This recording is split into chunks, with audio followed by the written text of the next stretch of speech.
Welcome everybody to the BBK monthly lecture, and this evening we're going to talk about study groups, really, because we know we have lots of successful study groups run by associations in lots of different ways. And so there are three sort of goals tonight. Firstly, I'd like to show you BBK Learning Online, because we've put up some resources that study groups can use, or not as they choose. And then I'm going to ask Diane Drinkwater and Dave Bonner, who are currently running successful study groups, to talk to you about how they do it. Because there are lots of ways to run a successful study group, and the more ideas we have, the better. So I'm going to start off by sharing my screen and take you to BBK Learning Online. This is BBK Learning Online. When you go to it, you can either just put in BBK learning.bbk.org.uk or search for BBK Learning Online on Google. And to get into it, you will use your BBK membership number. If you can't remember it, you click here and it will tell you your number and your postcode. And so that will let you in. And at the top level, there are lots of different things here. So if you wanted to look at back copies of BBK News, you'd go to the BBK News archive and you've got them for all the years, which is actually terrifically useful. If you were doing a correspondence course, that's a paid correspondence course, you would go to this one, click on it, and it would show you whichever modules you've signed up for. The point is that you will see a personalized version of this. So if you've not signed up for a correspondence course, you won't see that one. There are instructions about how to use BBK Learning Online that we're populating as fast as we can. And we're going to do a full launch of this at the Spring Convention in April. Today, I'm going to training resources for BBK members because we want this section to have materials that can be used both by individuals and by associations. There are special training resources for association officers. If you're an association officer, there are whole courses that you can download and use. But these training resources for BBK members are available to everybody. So here we've got lots of resources about apiary management you might find interesting. Here are yellow-legged Asian hornet resources. We've collected the great articles from BBK News, the apiary through the year here. I think you might find that useful. And we're putting all the Zoom talks here. Now tonight, we'll go into beekeeping training, and there are lots of different things, but we are going to do the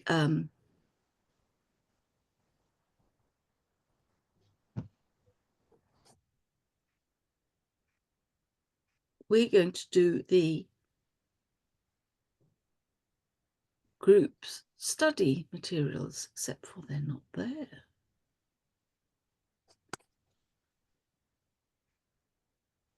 Oh, there we are. No. Here we go. So we're going to be putting up resources in module study resources here.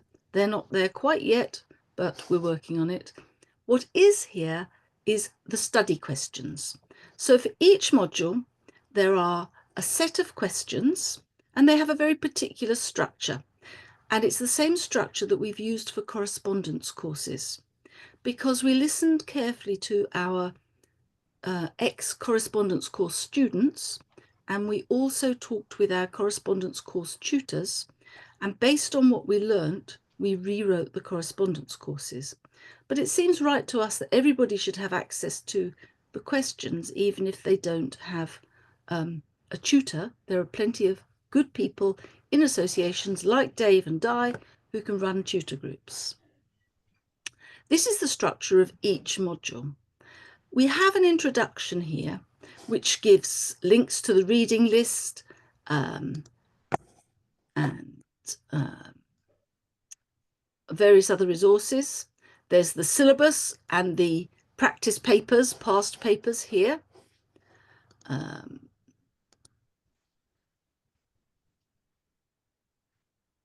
You can navigate using this side, which is quite useful. Gosh,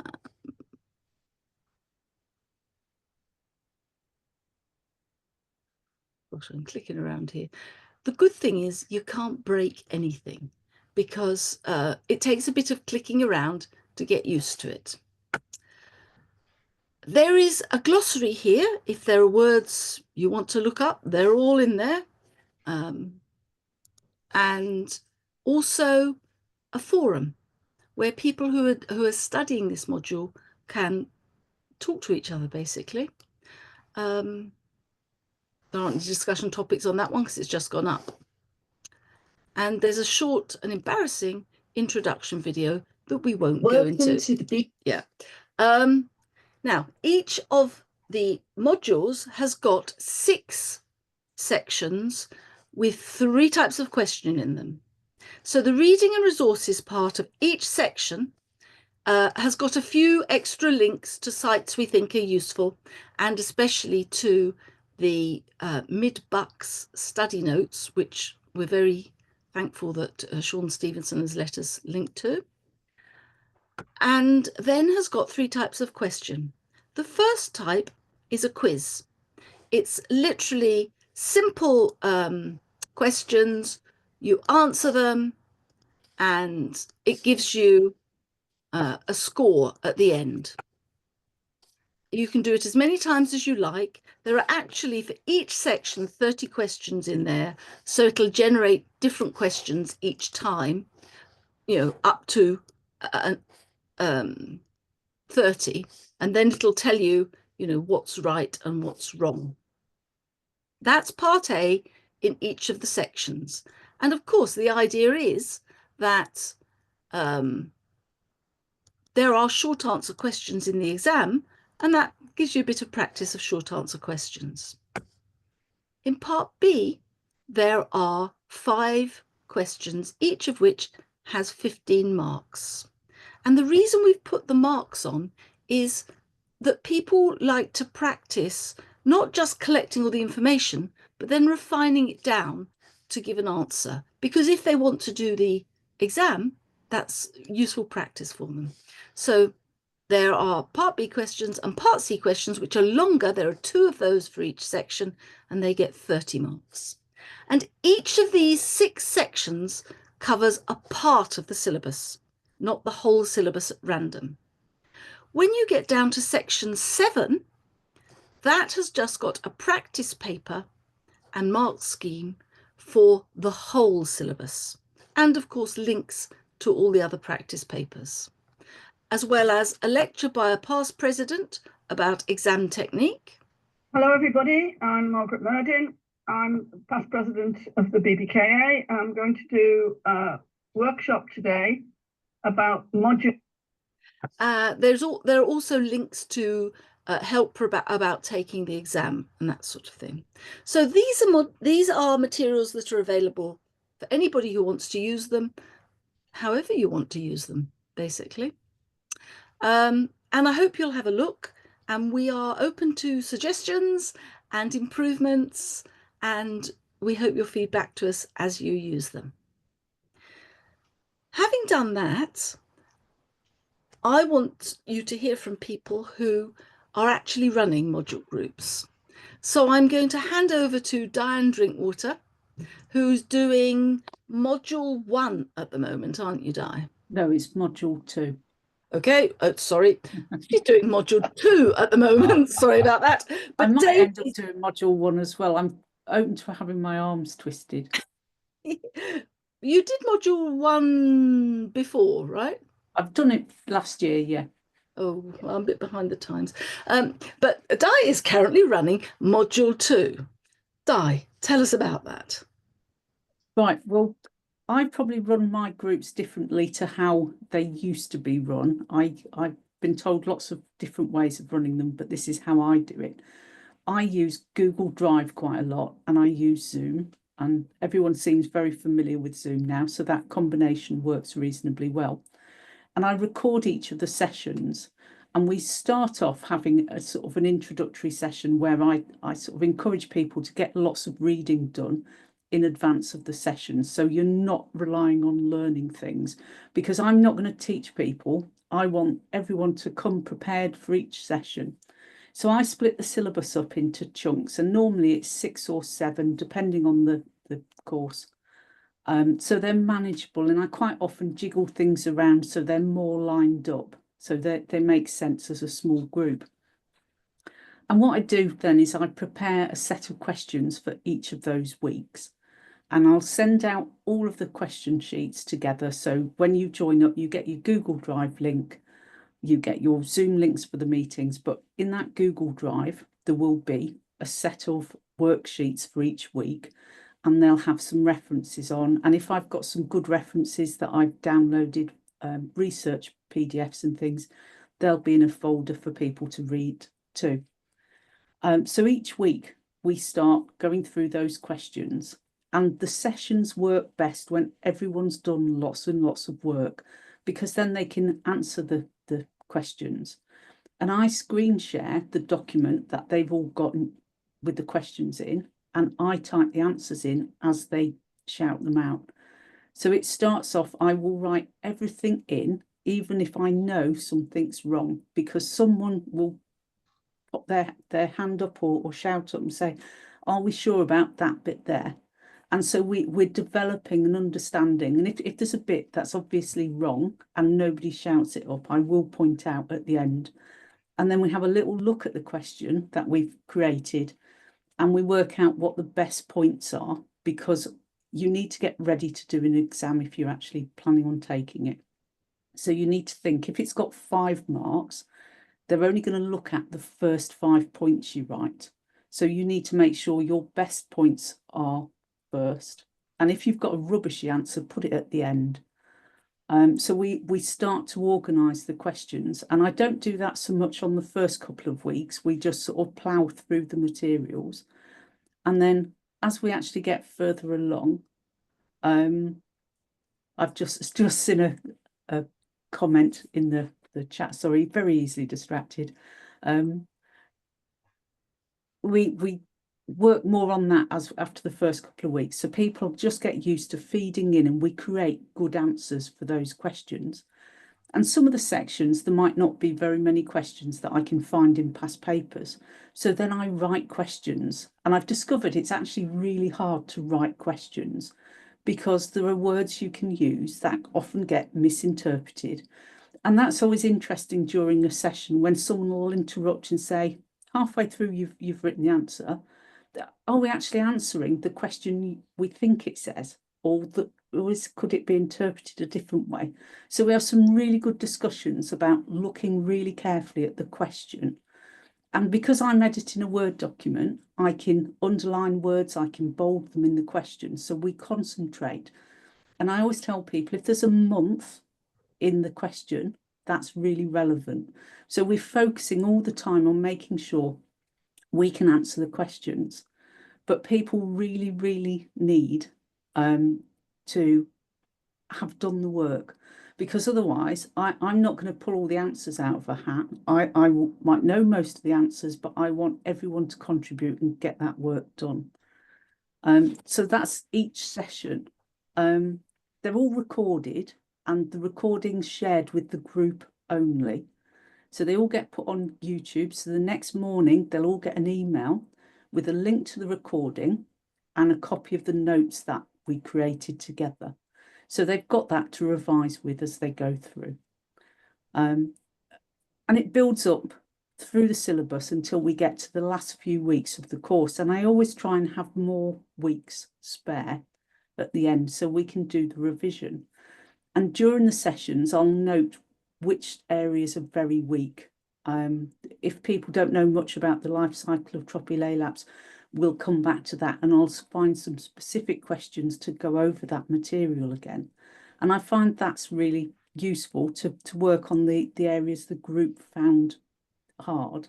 Or sometimes there's not much resource out there, so I'll go and collate lots of bits out of lots of books and produce a crib sheet which I can share with people. So the last couple of sessions are always revision, and I have looked at the sample papers that are available on the website, and they can have a lot of discussion too. They really do generate lots of talking points. So that's the most of it. The last session, which will be quite near the exam, we don't do any big questions. We try and do just short questions, because if I fire 30 or 40 short questions at a group who've done all that work, they will answer most of them, if not all of them.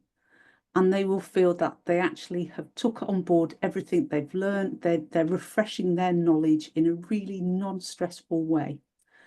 So they feel prepared for that exam that's coming up. All the way through that, I talk about exam technique. I think it's really important for people to understand how to do an exam, to make sure they get the timing right, to concentrate on getting enough questions done. So that's 4 out of part B and 1 out of part C, and as many of part A as you can do, which is normally most people will be able to do 9 or 10 out of the first 10. And those 10 are really good for building confidence, which is why I like those as the last session. I have done module 1 several times, and I've produced a workbook where you can basically sit for 3 weeks and work your way through all the questions in it that guide you through working out, and it becomes your textbook. I didn't update it after some recent history changes, so it actually needs work before I use it again properly. But there's some really good resources out there. The mid-book study notes are excellent. I love Celia Davis's books, and there's a couple of other great books on the reading list. And there's some great BBKA resources from the shop you can buy. The honey book, the general husbandry one, the advanced husbandry one. They're all really worth having, even if you're not going to take exams. They've got lots of information in for beekeepers. So that's basically how I run my study groups. And originally, I only intended on ever doing, again, 1, 2 and 3, because I think they're really, really useful and practical ones for everyone to do. But I had such a nice group doing 2 and 3 with me. I was persuaded to do module 5 with them, and then we did 6, 7, and they've just done 8. And they were a fabulous group, and most of my groups are fabulous actually, and we have a really good time, and I think they all learn lots as well and enjoy it. And people come back again, so I always take that as a good sign. But that's how I run my study groups. Thank you. Thanks, Diane. So you've been using materials, you've not been using these group materials because they've only just gone up. No, I've created mine, but I don't have set answers to mark to. We work out the answers as we're going. I am going to encourage everyone to sign up for the study groups that are available free, because they can practice those short questions, which will help them through the week sessions, I think. And then there's another set of practice questions that they can go away and do. And I think it's that repetition in having to go and look up answers and write out a nice answer for things that gets it in people's head. It's sort of part of your revision, isn't it? To write down what you can remember first of all, and then when you've realised how little you do remember, you go and pull the book out and think, well, what should I have written in there? And by doing that time and time again, you really sort of, it builds the knowledge in your head. So how many weeks do you do study group meetings for before they do their assessment? It can be 8 or 9. I think with 1 or 2 of them, I've actually done 10 weeks, and it's just because of how the timing works. I think I can do longer sessions in the autumn, whereas there's a lot happens in January that makes me quite busy. So that's harder to fit the extra sessions in. So if you were using the online materials, there's 7 weeks, and you could do additional weeks using the past papers if you wanted. Yeah. Thanks for that. That's really useful. And I know there's going to be lots of questions, but before we go to those, could you put Dave center screen? And I'm going to ask David Bonner from Warwickshire, who I definitely know has done a module 1 group recently and is now in the thick of a module 3 group, to tell us. Have you actually done a module 1? Sorry? Sorry, just winding you up, Jane. Could you tell us what you think is important? Okay, it's interesting listening to Diane, because we are slightly different in how we're organised. We've just finished a module 1. We had 12 people sign into the group, and I think 8 of those, or 9 of those, took the exam in November. But what we have as a precursor to anybody joining the support group is that they have to have entered and paid for the exam. I always believe it's important that people have skin in the game. If people just want to study, then there are other means, as correspondence courses and things of that nature, which they can do under the self-motivation. So my focus in looking at the support group is encouraging and supporting the people who are actually going to be sitting the exams. Like Diane, am I able to share a screen, Diane?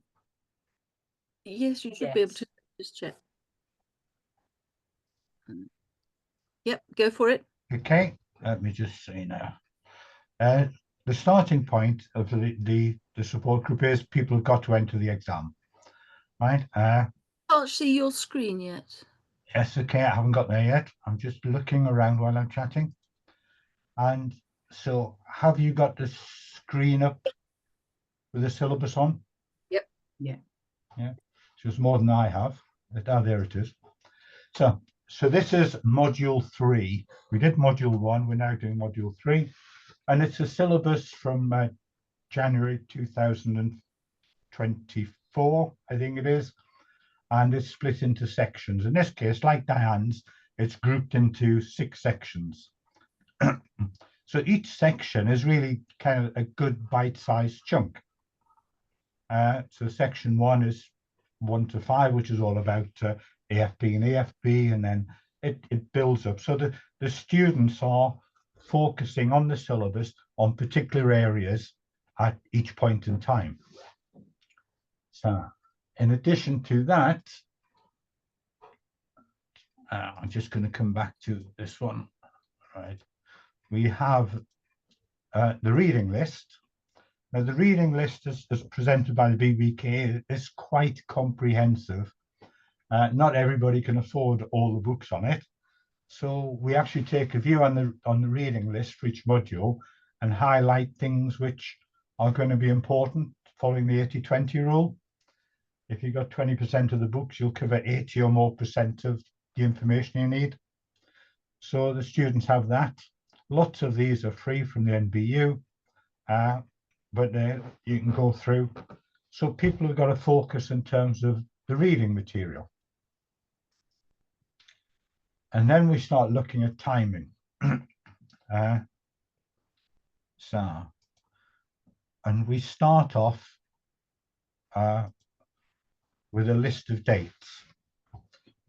And we start from the exam date, in which case this is March 22nd next year.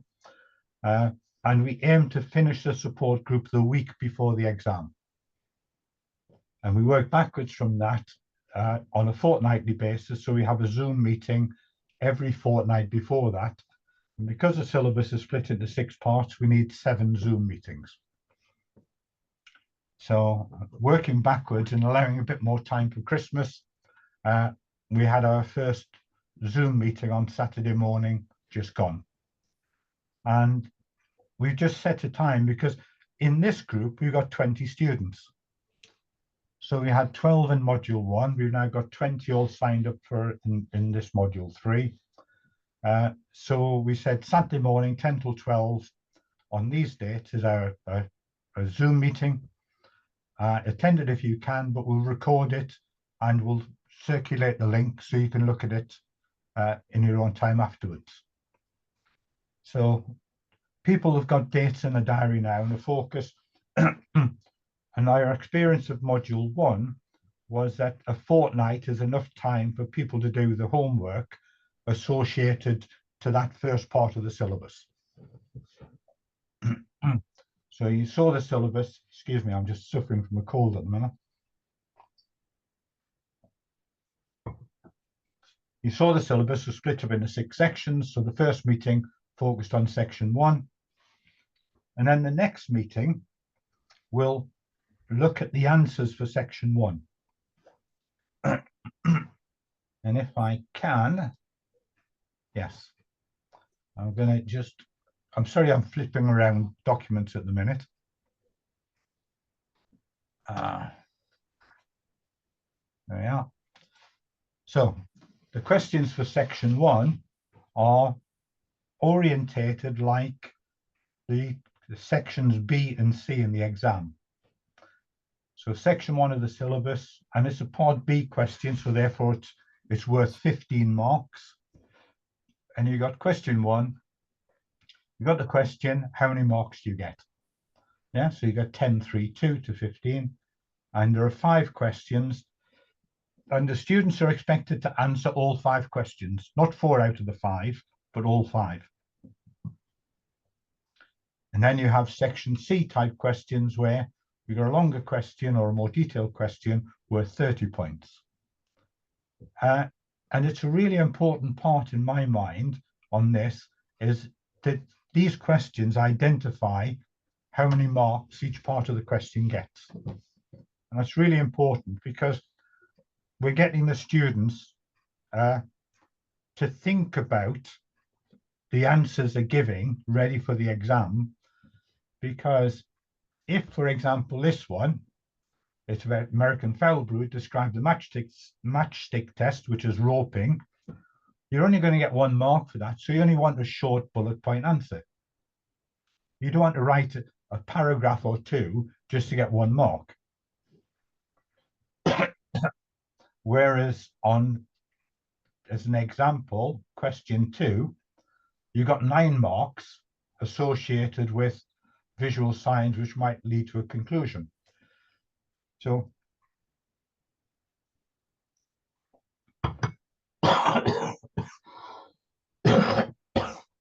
I bet you're all pleased this is a Zoom meeting. So it's teaching the candidates, look at how many marks you get and customize the answer you give to maximize your chance of getting those marks.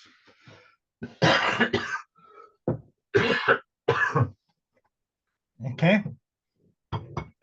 And the point that Diane made, markers, you don't just give a list of things because the markers are instructed to only take the top ones off the list. So you don't get the shotgun.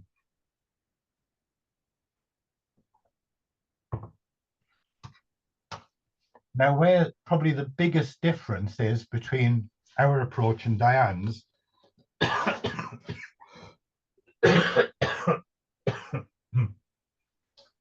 is when we review the answers.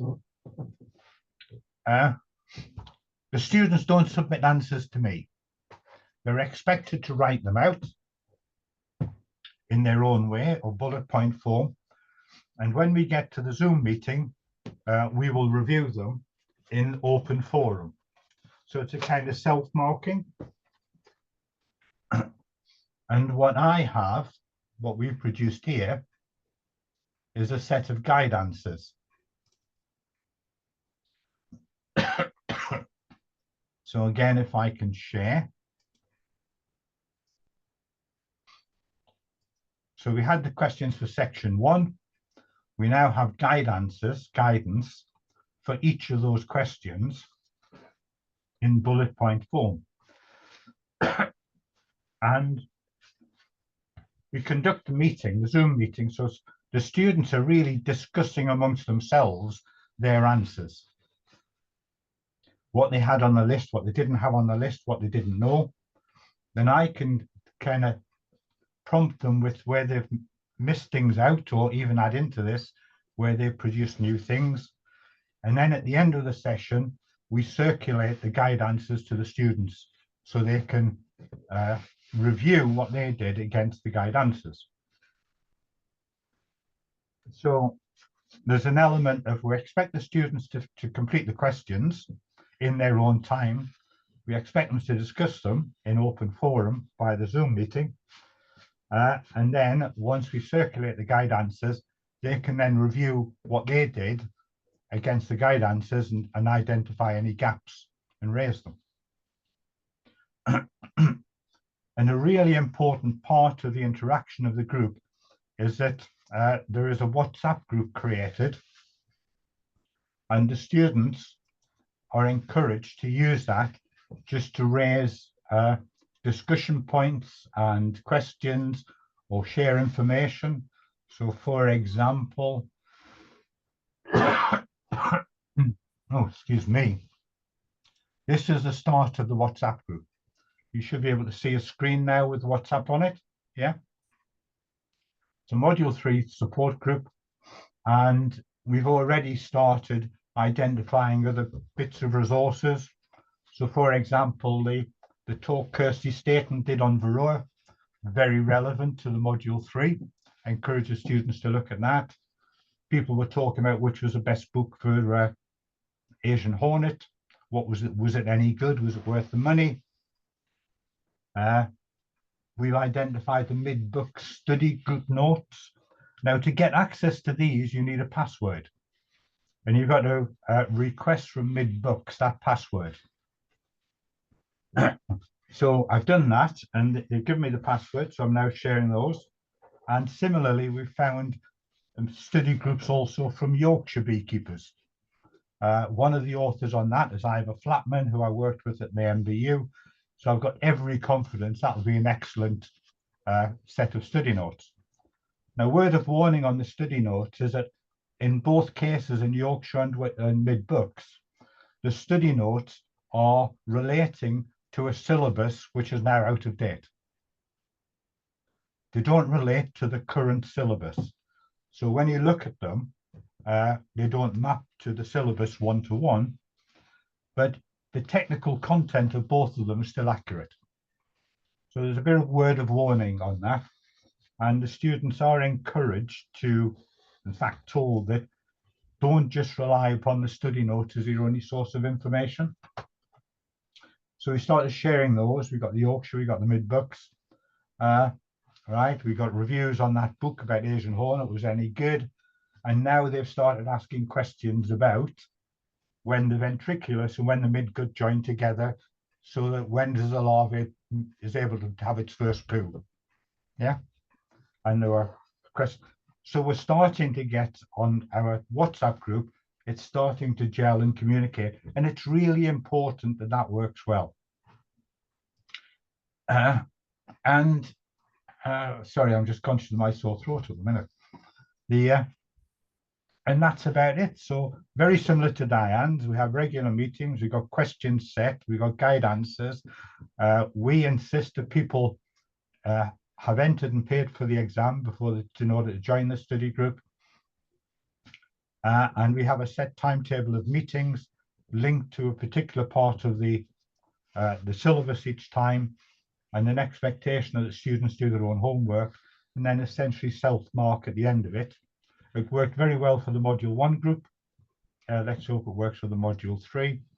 And all the time, we're trying to encourage the students to go out, research the questions to find the answers, and get used to focusing your answer to the marks available in the question for the exam. Because the exam is about 90 minutes. You've got 100 marks in the exam paper. So you've got to be putting a key point down on your answer sheet about once every 50 seconds if you're going to achieve 100%. That's the kind of work rate the students have got to be thinking about. I'm open to questions now. I'm going to have to stop talking. Okay, Jen? That's great. Thank you. And yeah. Funny, Dave. That was really good, Dave. Thank you. Really useful. Now, questions. Who would like to ask a question? Let's see what's in the chat.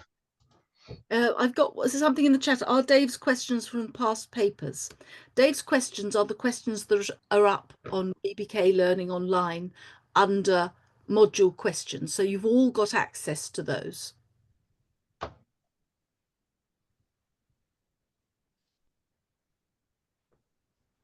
What he says about having the marks is one of the things we got as feedback from correspondence course tutors and students who had done correspondence courses is a thing called test wiseness. Knowing how the exam works helps you to succeed at it.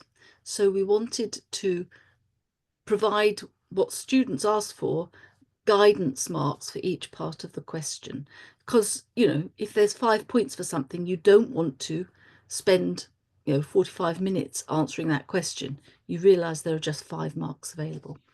Who have we got asking questions? Oh, Kirsty Ashworth, would you like to ask your question? Hi, yes, please. Well, actually, it's more of a comment that basically Dave seems to be doing pretty much exactly the same that Diane was doing. So when I was on Diane's, I think it was module 3, we went through past papers, we did the homework before we came to the sessions, we went through the marks, and Diane very clearly went through, okay, it's only worth 5 marks, guys, we've got 10 points here, which one should we choose? And that it's like a mark a minute. And the only thing I would say is that the difference is that Diane doesn't insist that you've entered, which was helpful for me because my mum died. And I have been intending to enter in November, but then I decided to defer it to March. But I carried on with all of the sessions and did the homework and everything else for it.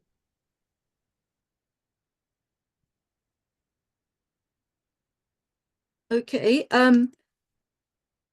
that's a local decision. And the fact is that we have quite a lot of people who would like to join study groups without doing the exam, but we also have a county target in Warwickshire to get more people doing the exam. And so we want the attention, the training activity, if it's, limited, to go to those people first. But that's a purely local decision, and every association's different. I don't think that was anything different with the Lancaster and Northwest. But yeah, like I say, there wasn't the insistence to begin with. No, I think everybody but myself actually took the exam. Yeah, if I can jump in there, I don't insist people do the exam. If people want to come along, if they're getting something out of it, I think that's a win. Because if they're going to learn a little bit about disease or honey or beekeeping, then they will be better at it. And I'm up for that. It has meant I have had quite a lot of people on the module 1 group I ran last year. There's about 30 people. And not all of them turned up every week, as is the case. And I suppose with my sessions being recorded, if you miss a week, you can catch up on it. And I've had someone else who was in the study group for module 7, and things happened in his life, so he didn't take it when everyone else did.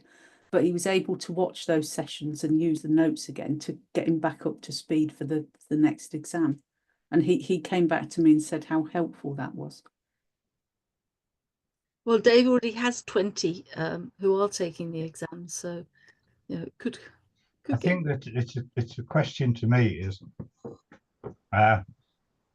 it's commitment, and it's commitment not just to do through the process of the support, but we also need to be thinking about bringing people through the exam structure and the assessment, because they're going to be the future people conducting these Zoom calls and running these sessions in the next 5-10 years, maybe sooner for the way I feel at the minute. But and yes, it's a bit harsh, and we had people on the module 1 who signed up, and for family reasons 3 of them were unable to take the exam. I'm pretty convinced that come March, they've got all the background to be able to go and do that. Yeah, it's but the groups are manageable and they're all focused and they're all helping each other. Thanks, Dave. Lucy, you've got a question. Thank you first of all for the presentations we've had today, and I was one question or request was how open people would be to sharing those big documents that they've compiled with their kind of model answers, because those would be useful to other people starting the study group. But obviously I realize a lot of work has gone into them. The other question I have is that in my experience of studying the modules, I've really struggled to find other students to study with, and we've run study groups with just one or two other people along the same lines as were described, except we didn't have a mentor to kind of give us guidance, but we worked through it in a similar fashion. It's great that all the work has been done of ordering the curriculum and ordering the questions, because we always had to start by doing that. The question is, what are your suggestions for trying to encourage the membership to take those exams and to join those groups? Thank you. I'm absolutely itching to come in. The new system is there to help everyone. And I think that's the right page. Each of the free correspondence courses has a forum in that general section. And I've put a note today to say I'm starting my Module 2 group. And if other people are starting study groups for these things that they have places available on, they too can post a thread on the forum. And that will enable people who are studying alone to find a group to be with. And if students want to pair up or work in groups without a tutor, then the same system could help facilitate that. It's always nice when you've got other people to work with, but that's just in the general section, and that one's in Module 2 because that's the course I'm doing. So I hope that would help, Lucy. Yeah, believe me, Diane, if we'd had access to something like that, we would have jumped at the opportunity. So I think it's really wonderful, the work that's gone into that. But yeah, any suggestions as to how to encourage people to embark on the module journey? I think it's a real difficult one, but answering your first question, I've got no problem at all with the work that has been done in generating the questions and the model answers, or the guidance answers. I don't want to use the word model answers because they're not perfect. Yeah, they're work in progress. But no problems at all to that being made widely available within the BBK membership. So if people want to do their own thing to learn from it, not necessarily take the exams or set up their own groups, fine. But that seems to me like a wonderful way for us all not to kind of reinvent the wheel if we're sort of doing things, separate. We've got to bear in mind that, like with the mid-books and the Yorkshire study notes, as the syllabus changes, we need to have a revision process to go back to rework some of these things.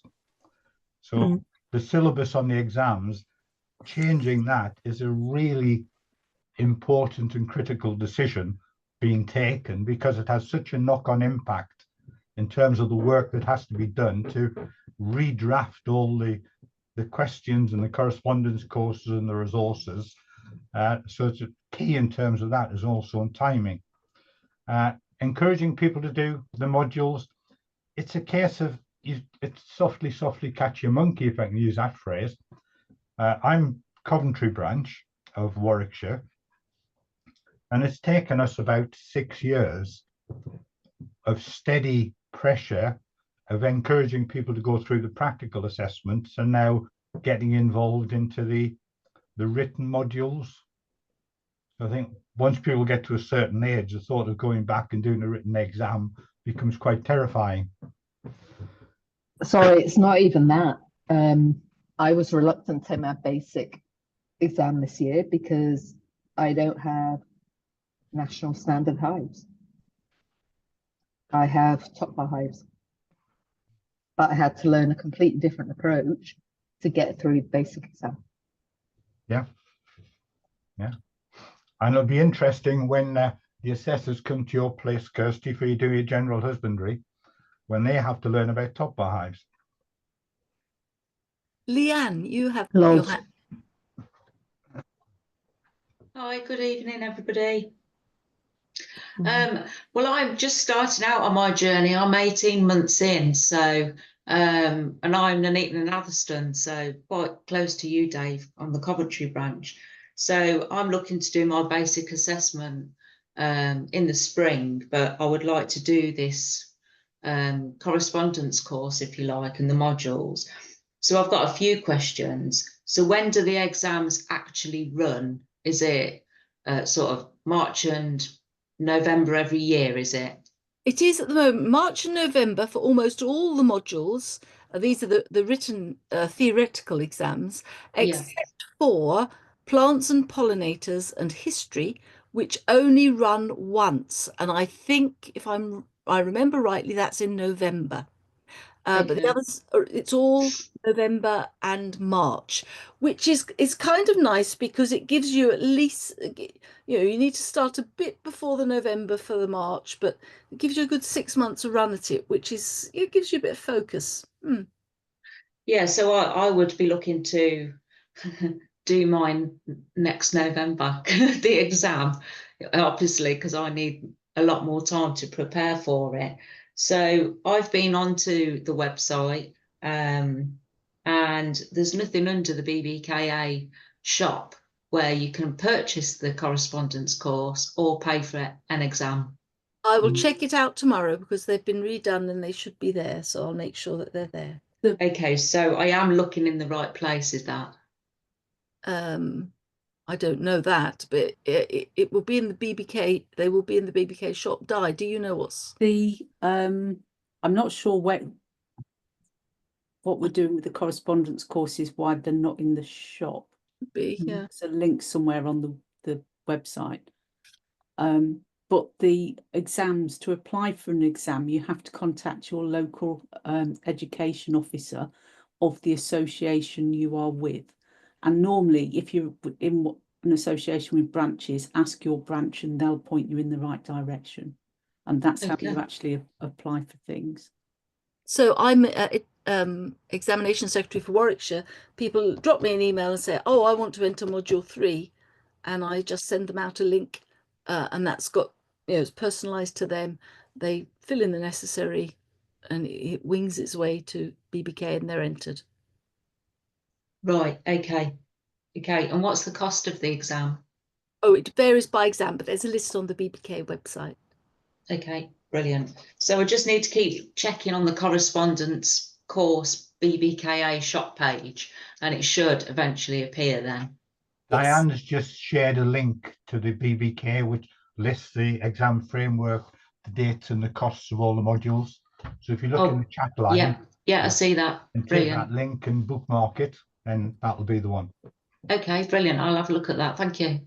The correspondence courses were suspended whilst they were being rewritten. So we suspended them in August, but they should be live again now. And instead of being indefinite, they now run for about 6 months. Now, the first lot will clearly run a bit longer than 6 months because we've released them early. But this was in response to feedback both from students and tutors that we're making it generally 6-month duration, but obviously we're flexible if people have, you know, reasons why they can't do it in that time. Any more questions? Jenny put her hand up, but she seems to have put it down. Yeah, all I was going to say was to encourage people, you could offer reimbursing their fees if they're successful. And that has worked with some associations. It's a financial incentive, and also it means that the association is invested in those people as well. And it's a good time of year for people to think about that, because with the AGMs coming up in February, in Coventry branch, we reimburse the fees for people who are successful.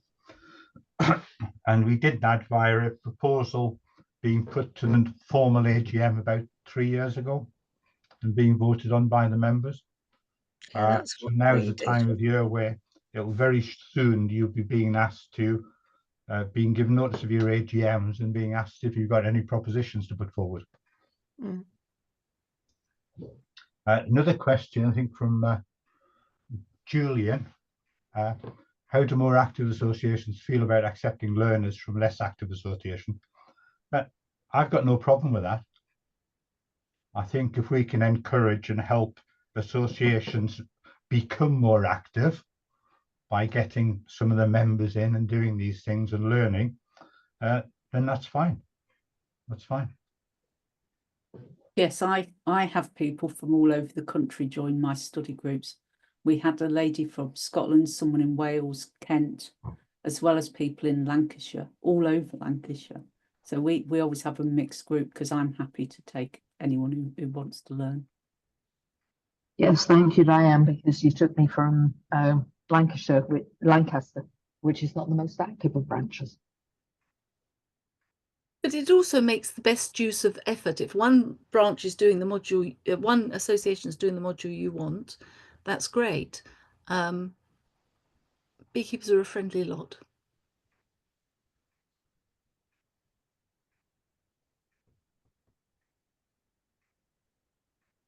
There is a question in the chat. 2 people have asked if they can have my Module 1 study book.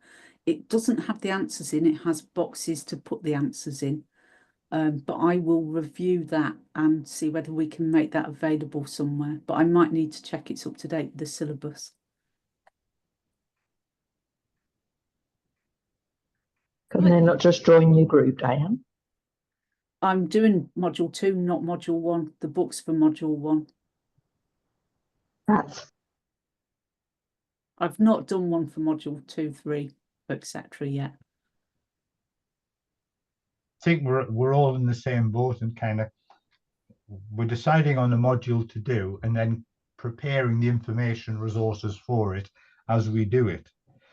But having done it, we're then in a situation of having got that information online and available to run a study group again, assuming the syllabus doesn't change.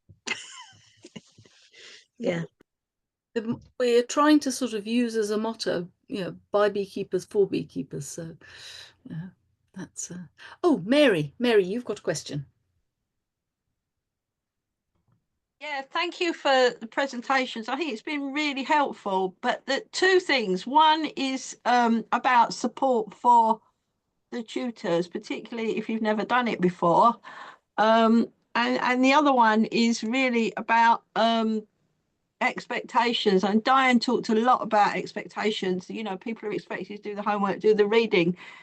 How do you actually enforce this? Or do people just realize that they're not managing? I mean, I guess that's another question. If somebody in the group actually is struggling a little bit, how do we as tutors manage that? I generally know when people haven't done homework because they are very quiet during the session. I don't prompt people to talk, people chip in themselves. And it's quite self-regulating. The people who don't participate much on one session will quite often email afterwards and say, I'm sorry I didn't contribute much, but I haven't done anything this week because the dog's been at the vet 6 times or whatever reason has kept them away from study. And as long as there's sufficient other people to contribute into building that question, then it doesn't desperately matter if one person's a bit behind 1 week. Okay, thank you. I think from my experience, the WhatsApp group helps to build a bond between the students, and whereas there's no kind of peer pressure or excuse me, or naming and shaming, because it's people are self-marking. My experience of Module 1 was that there was a lot of discussion going on in between the meetings where people got used to, if they were falling behind or struggling, asking for help and the other members of the group helping out in terms of finding resources or which book to look at to answer a question, or if they were really struggling. So it wasn't doing the answers for them, it was pointing them in a place to find the information quicker than if they had to start from scratch. Okay, thank you. Yeah, and I'm just thinking as well about maybe a support network for tutors. That's the thought. We need The thought, that's the thought. Sometimes Somebody it's a give little you- bit lonely when you're running these things, you know. Mhm. But I think what we had on module 1, which worked well, as part of the group, was a person who joined who had just finished module 1 and passed it, and they actually did a couple of the meetings, and it was almost kind of like their training to be able to run a support group in the future. Mm, So yeah. if people were wanting to do this but weren't sure what to do, then one route could be to contact myself or Diane and get involved in their meetings and just see how it works and get a sense of the flow and build the confidence up to even sort of take 1 or 2 of the meetings themselves in a support group prior to starting off their own support group. Okay, thank you. There's a couple of interesting comments here. Somebody saying actually their module group meets face to face in the pub, and that's great. If you've got local people, that's a really good option. And there's a question here from Paul. I'm not clear how many people are feasible in a study group. Is there a trade-off between the number of people and the level of involvement? Di or Dave, what do you think about that? I'm still learning because we had a maximum of 12 in the module 1. In every meeting, maybe 9 or 10 were there, and the discussion was very good, and the communication between meetings was very good on that group. We've now got 20. We've only just had our first Zoom meeting, so the things are building up. But the good thing is that a number of the students from the module 1 group who sat their exam in November have now joined this group to do module 3. So they're bringing their experience and expectations with them and are sharing. So I think we could handle the 20 and see how it goes. What about you, Di? What do you think? I've had about 20 on a group, and as long as they don't all shout at once all evening, it's absolutely fine. And they do get in the habit of, you know, giving way to each other, which is helpful. One of the things I didn't emphasize very much is I don't ask people if they've done the exam, and that's actually one of the advantages of the online system. If they want to tell me afterwards how they thought the exam went and then what grade they got, I'm always really pleased to know, but I don't ask them. And I think it's just really important that they feel comfortable. If life goes wrong, they don't have to take it. No one knows they've took it and failed because, you know, we don't publish failures. If you've done it at home, no one knows you've done it. And that's a real added bonus of the online system. That's one thing I found at the end of the pandemic. I had a module 3 stroke honeybee health study group, and initially nobody intended to take either the practical assessment or the exam. And we were meeting on Zoom. And as we went through, one by one, people approached me and said, look, I don't really want to share this with the group, but I'm going to do the exam because you can do it online now, and then nobody will know I've done it. And so I was in this strange position where all but 2 members of the group were actually taking the exam, but didn't want anybody else to know. And it was the first time I'd really realized that actually for some people, a bit of privacy trumped sharing in that situation. It certainly gave them confidence and they did well. So, oh, sorry, I'm yakking on. Richard. Oh, you're on mute. There are others before me, Jane. Oh, sorry, Andy.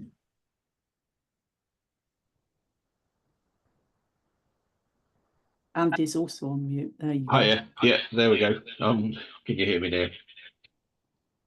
Yeah, I've only had the experience of running one or being involved with one study group, and we did module 1 March last year.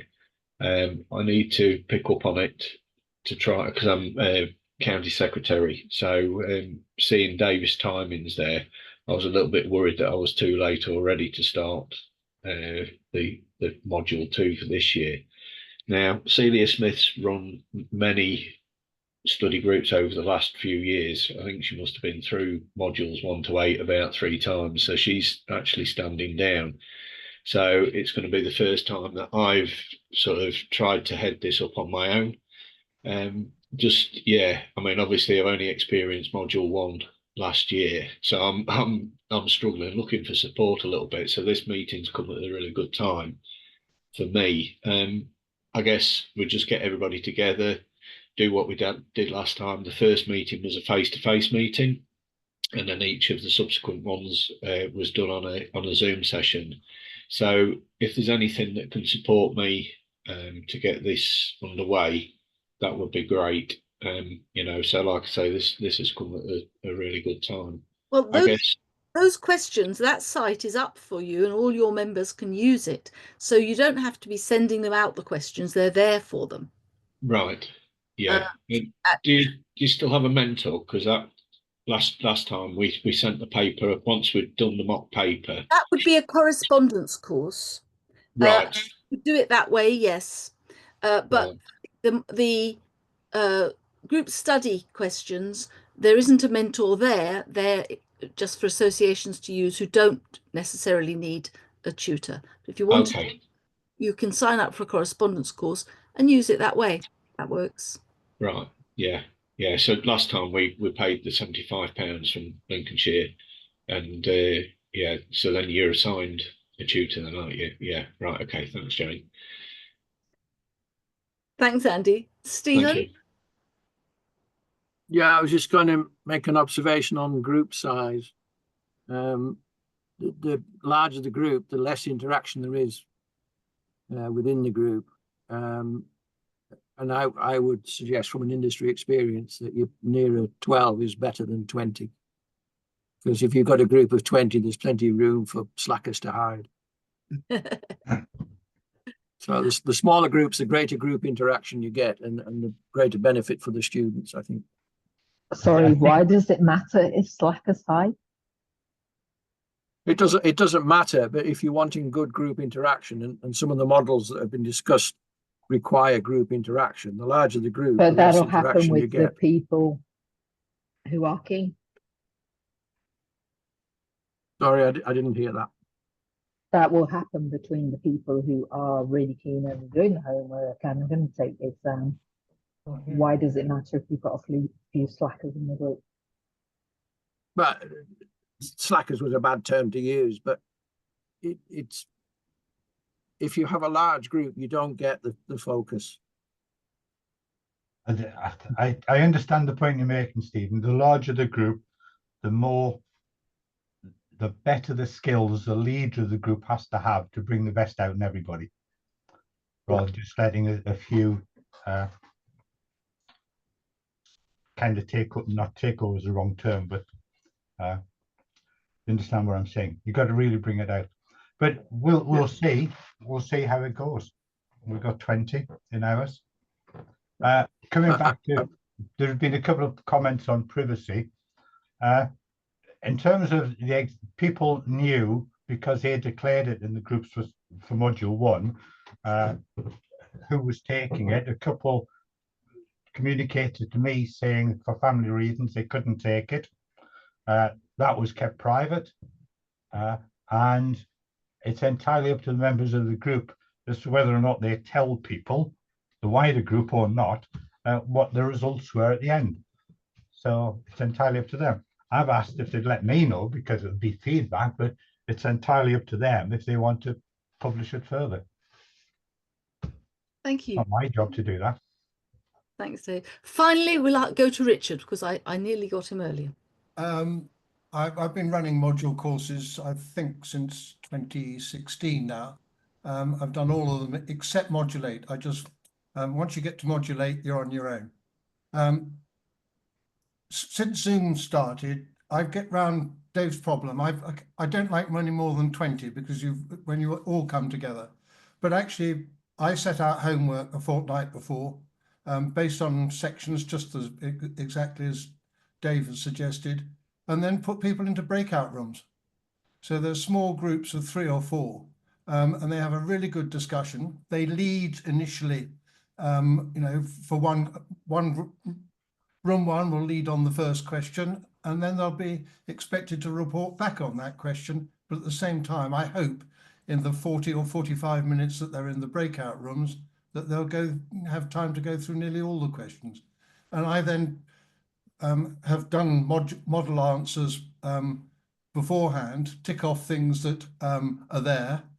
They always come up with things that I've missed, and then put out model answers either, well, not ideally within 24 hours before Christmas. I know nobody's going to read them, so it might be a little bit longer. Thanks, Richard. That's really interesting, using breakout groups, because it is quite simple and it does increase the level of interaction if you've got quite a lot of people, doesn't it? Yeah, helps. Yeah. I'm going to draw this to a close now, but I want to thank especially Diane and Dave, because I'm hard to escape when we want you to do something, but still, and to do it at this time of year, we're especially appreciative. But I also want to say thank you to everybody who is here, because it's, people like yourselves doing voluntary work with all those other beekeepers that keep everything going. And I think that's one of the best facets of beekeeping, is other beekeepers and people supporting each other. This is not a competitive activity. This is about improving our beekeeping practice and working together. So massive thank you to you all.